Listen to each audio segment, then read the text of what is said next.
ఒంటి మీద స్పృహ లేకుండా ఇటువంటివి టెలికాస్ట్ చేయడం అనేది నిజంగా సిగ్గుతో తలంచుకోవాలి జగన్మోహన్ రెడ్డి. ప్రత్యేకించి భారతిరెడ్డి గారు మహిళ సాటి మహిళల్ని ఈ రకంగా చిత్రీకరించడం అనేది చాలా తప్పు. సభ్య సమాజం యావత్తు కూడా గర్హిస్తూ ఉంది. ఈ రోజున కనీస బాధ్యతలు ఉంటాయి. ఒక ముఖ్యమంత్రి స్థాయిలో పనిచేస్తున్నాడు ఆయన భార్య దానికి భారతి టెలికాస్ట్ అది భారతి కమ్యూనిటీ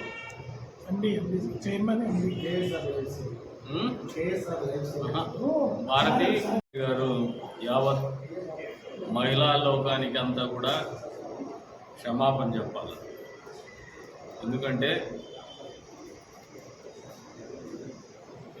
గతంలో 5 సంవత్సరాలు మహిళలను కించపరుస్తూనే మాట్లాడినారు. చట్టసభల్లో కావచ్చు, చట్టసభలో వెలుపల కావచ్చు, లేదు మీ పరిపాలనలో కావచ్చు. ఆగ్రహించిన మహిళా లోకం రోడ్డు మీదకి వచ్చి ధర్నాలు చేసినారు. వాళ్ళకు భయపడి తెరలు కట్టుకొని పరదాలు కట్టుకొని రోడ్లకి జనాలు రాకుండా పరిపాలన కొనసాగించారు. అయినప్పటికీ సమయం చూసి మీకు బుద్ధి చెప్పినారు ఈ రాష్ట్ర ప్రజలు, ప్రత్యేకించి మహిళలు. అయినప్పటికీ మీ తీరుతెన్నులు మారలా. ఇప్పటికీ కూడా అధికారం అనేది అడ్డదారులు దొక్కితే వస్తుందనే ఒకే ఒక నమ్మకంతో, అధికారం అనేది డబ్బు ఖర్చు పెడితేనో, అడ్డదారులు దొక్కితేనో, లేదంటే ఆడవాళ్ళని కించపరిస్తేనో, లేదు కులాల మధ్యన విద్వేషాలు రెచ్చగొడితేనో, ప్రాంతాల మధ్యన విద్వేషాలు రెచ్చగొడితేనో, మతాల మధ్యన విద్వేషాలు రెచ్చగొడితేనో అనే ఒక నెగిటివ్ మైండ్ సెట్తోనే జగన్మోహన్ రెడ్డి ఉన్నారు. కానీ 5 సంవత్సరాల పాటు నన్ను ముఖ్యమంత్రిగా చేస్తున్నారు. మా తండ్రికి కూడా ఈ రాష్ట్ర ప్రజలు ముఖ్యమంత్రిగా పరిపాలించడానికి అవకాశం ఇస్తున్నారు. ఈ రాష్ట్రం పట్ల, రాష్ట్రంలో ప్రజల పట్ల కృతజ్ఞతాభావంతో ఉండాలనే ఆలోచన, కనీస జ్ఞానం కూడా లేకుండా విచక్షణ రహితంగా ఆయన ఛానల్లో మహిళల్ని వేశ్యలుగా చిత్రీకరిస్తూ చేస్తున్నటువంటి ఆలోచన విధానానికి జగన్మోహన్ రెడ్డి క్షమాపణ చెప్పాలి సభ్య సమాజానికి అని చెప్పి సందర్భంగా తెలియజేస్తారు. సాక్షి యాజమాన్యాలుగా ఆమె బాధ్యత వహించాల్సినటువంటి అవసరం ఉంది. కేఎస్ఆర్ గారు కావచ్చు, సీనియర్ జర్నలిస్ట్ ఆయన, అదేవిధంగా ఆయన ఎవరో కృష్ణరాజు అంట, ఆయన అసోసియేషన్ ప్రెసిడెంట్. ఇటువంటి వాళ్ళు మనకు అధ్యక్షులుగా గౌరవప్రదమైనటువంటి స్థానంలో ఉండడం అనేది నిజంగా సభ్య సమాజం సిగ్గుతో తల ఉంచుకునేటువంటి పరిస్థితి.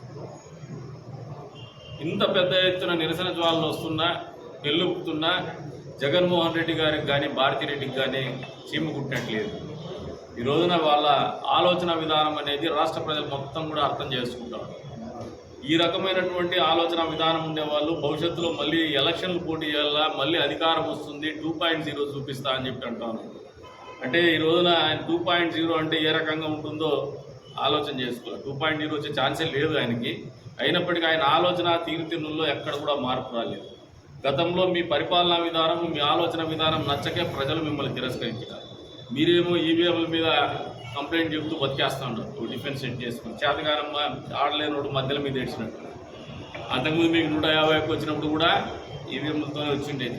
మీ నాయన ఫస్ట్ టైం ముఖ్యమంత్రి అయినది కూడా ఈవీఎంలతోనే అయిండేది. ఈవీఎంలు అనేది దాంతోనే మీకు ఎక్కువ భాగం విజయం వచ్చింది. మీరు ఎక్కువ భాగం అధికారాన్ని అప్పచెప్పినటువంటి పరిస్థితులు వచ్చినాయి. మీరేమో ఈవీఎం ఓడిపోయినప్పుడు మాత్రం ఈవీఎంల మీద ఏడుస్తూ కూర్చున్నారు. ఎప్పుడైనా నాయకుడికి కానీ, ఒక సంస్థకు కానీ, ఒక వ్యవస్థకు కానీ, ఒక రాజకీయ పార్టీకి కానీ ఆలోచన విధానం ఎట్లా ఉండాలంటే తప్పుల నుంచి నేర్చుకోవాలి. తప్పులు చేయకుండా ఎవరు ఉండరు. తప్పులు జరుగుతూ ఉంటాయి కొన్నిసార్లు. కానీ చేసిన తప్పు పునరావృతం కాకుండా చేసిన తప్పుల నుంచి నేర్చుకోవడమే ఒక మంచి నాయకుడి లక్షణం అనేది కనీస జ్ఞానం కూడా లేనటువంటి వ్యక్తి జగన్మోహన్ రెడ్డి. కనీస జ్ఞానము లేనటువంటి పార్టీ వైఎస్ఆర్సీపీ పార్టీ. అందుకే చెప్తున్నాను, ప్రజలందరూ కూడా మళ్ళీ ఆలోచనలో పడ్డారు.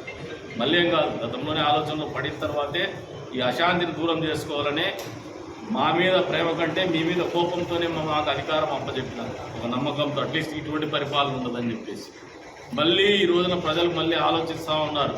ఉద్యోగస్తుల్లో అయితే మీరు అనుకుంటూ ఉండొచ్చు, ఉద్యోగస్తుల్లో వ్యతిరేకత ఉందో, ఇంకోటి ఉందో, వ్యతిరేకత ఉందో అని చెప్పేసి.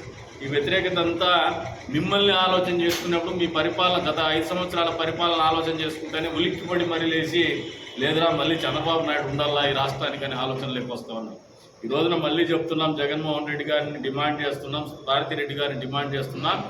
మహిళా సమాజానికి మీరు సభ్యతగా క్షమాపణ చెప్పి మీ గౌరవాన్ని కాపాడుకోవాలని చెప్పేసి కూడా హెచ్చరిస్తూ ఉన్నాం.